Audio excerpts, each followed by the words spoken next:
కొంతమంది IAS IPS అధికారులు అయితే సర్కారు మారినా సార్లు మారని వాళ్ళ కుర్చీలు మారాయి, వాళ్ళ వేధింపులు మారాయి, వాళ్ళ డబ్బులు మారాయి, వాళ్ళ దందా మారది, వాళ్ళ పబ్ కల్చర్ మారది, వాళ్ళ ఫామ్ హౌస్ కల్చర్ మారది, లైంగిక వేధింపులు మారరు, ఇష్టానుసారంగా మాట్లాడేటువంటి తీరు మాత్రం మారరు. సర్కారు మారినా సారులు మారట్లేదు. ఇది మరి ఎవరికి అర్థం కాదో, ఇలా ప్రభుత్వం ఎందుకు సీరియస్ తీసుకోలేకపోతుందో అందుకోసమే స్పష్టంగా సీఎం రేవంత్ రెడ్డి గారు కూడా చెప్పడం జరిగింది. సర్కారు మారినా సారు మారలే. కీచక ఐఏఎస్ అధికారి కొంతమంది ఉన్నతాధికారులు ప్రభుత్వం పరువు తీస్తున్నారు.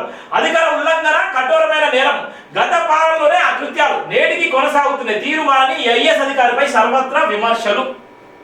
చాలా మంది అధికారులు అధికారం ఉన్నటువంటి బలంతో ఏదైతే అధికారం ఉంది, లేకపోతే నా వెనక బలం ఉంది, నా వెనక తెల్ల చొక్కా ఉంది, నా వెనక గన్నులు ఉన్నాయి, నా వెనక పెన్ను ఉంది, నా వెనక నేను ఏది చేసినా చెల్లుబాటు అవుతుంది, నేను చెప్పిందే వేదము చేసిందే పాట అన్నట్టుకుంటారు చాలా మంది.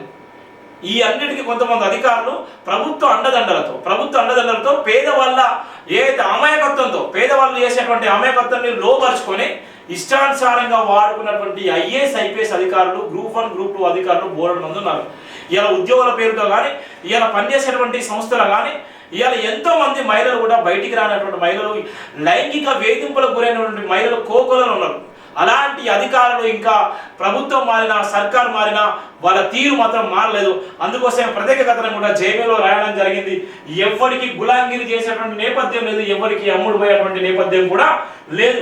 ఉమ్మడి రాష్ట్రం ఇప్పుడు ఆయనది అదే పద్ధతి. సీనియర్ ఐఏఎస్ గా పేరున్న చేసేవాడిని నీచ పనులే నిత్యం సీరియస్ ఫేస్ తో కనిపించే ఈ సీనియర్ ఐఏఎస్ ఆఫీసర్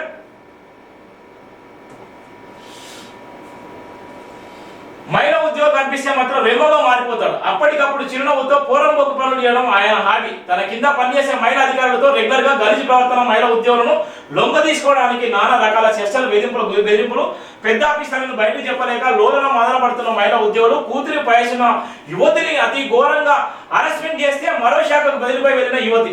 రాత్రి వేళ ఇన్ఫెక్షన్ కు రావాలని పిలుపు. దాంతో ఆ నీతిడి భాగవతం చర్చకు మహిళా ఉద్యోగులపై లైంగిక వేధింపులు, అనుచరులతో కింది స్థాయి ఉద్యోగులతో వసూలు. బీఆర్ఎస్ హయాంలో గ్రేటర్ హైదరాబాద్ లో ఒకే చోట ఏడేళ్లు వెలగబెట్టిన గనుడు అప్పటి మున్సిపల్ మంత్రికి చాలా సన్నిధులు. కర్నూలు పోస్టు నుండి ఇప్పటి వరకు ఎన్నో ఆగడాలు. ప్రస్తుతం కీలక పోస్టులో సీనియర్ ఐఏఎస్ అధికారి. ఈయన గుట్టు తెలిసిన వాళ్ళను బయట చెప్పకుండా ఏదో రూపంలో నోరు పోయిస్తాడు. ఈసారి భాగవతం బయట చెప్పొద్దని ఓ కాంట్రాక్టర్ 100 కోట్ల పనులు, ఆ కాంట్రాక్టర్ కూర్చోమంటే కూర్చుంటాడు, నిలబడాలంటే నిలబడతాడని టాక్. గ్రేటర్ 5 లక్షల పనులు చేసే కాంట్రాక్టుడు 100 కోట్ల పనులు అని ముక్కున వేలేసుకున్న అధికారులు. ఈ కీచమటి ఇంట్లో సివిల్స్ ప్రిపేర్ అయ్యే పిల్లలున్నా మనోడి భాగవతం మామూలుగా లేదు. ఆధారాలున్నా బయట పెట్టడానికి భయపడుతున్న మహిళా ఉద్యోగులు. ఆధారాలు బయట పెడితే సారు పరువు గంగలో కలవడం ఖాయం. ప్రత్యేక కథలు తరలో ఇలాంటి అధికారులు కూడా ఉంటారు. రాసేంత దమ్ము కూడా ఉండాలి. ఇలా వార్తలు రాసి, ఇలా చదివి, ఇలా సమాజానికి అందించేటువంటి నేపథ్యం కూడా ఇలా జైభీం దినపత్రిక, జైభీం టీవీకి ఉంది. అందుకోసమే చెప్తున్నాం కదా, ఇలాంటి అధికారులు బోల్డ్ మంది ఉన్నారు.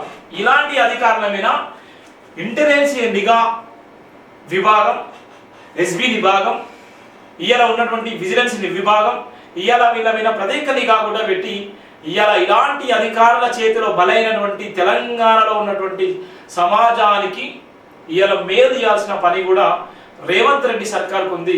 డిప్యూటీ సీఎం బట్టికి ఉన్నటువంటి సర్కారు కూడా ఉంది అన్నటువంటి నేపథ్యం కూడా చేస్తుంది. ఇలాంటి అధికారులు తీరు మారకపోతే ప్రభుత్వం పరువు పోతుంది తప్ప ఇవాళ వీళ్ళ పరువు పోదు.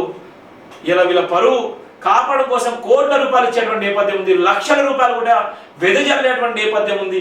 అక్రమ సంపాదన సంపాదించుకుంటే అధికారులు ఇవాళ ఎవరైతే రాసేటువంటి వార్తలలో వాళ్ళ నోర్లు కూడా మోయించేటువంటి నేపథ్యం ఉంది. ఇవాళ 5 లక్షల కాంట్రాక్ట్, ఇవాళ లక్షల కోట్ల కాంట్రాక్ట్ అయ్యాడంటే ఏ విధంగా డెవలప్ చేసి అర్థం చేసుకోండి. 5 లక్షల కాంట్రాక్టర్కు పనికిరానటువంటి వ్యవస్థ ఈ రోజు లక్షల కోట్ల రూపాయల కాంట్రాక్ట్ అయ్యాడు. ఈయన వల్ల హైదరాబాద్లో ఈయన సపోర్ట్ చేయడంతో కోట్ల రూపాయలు కూడా పడగెత్తిన నేపథ్యం కూడా ఉంది.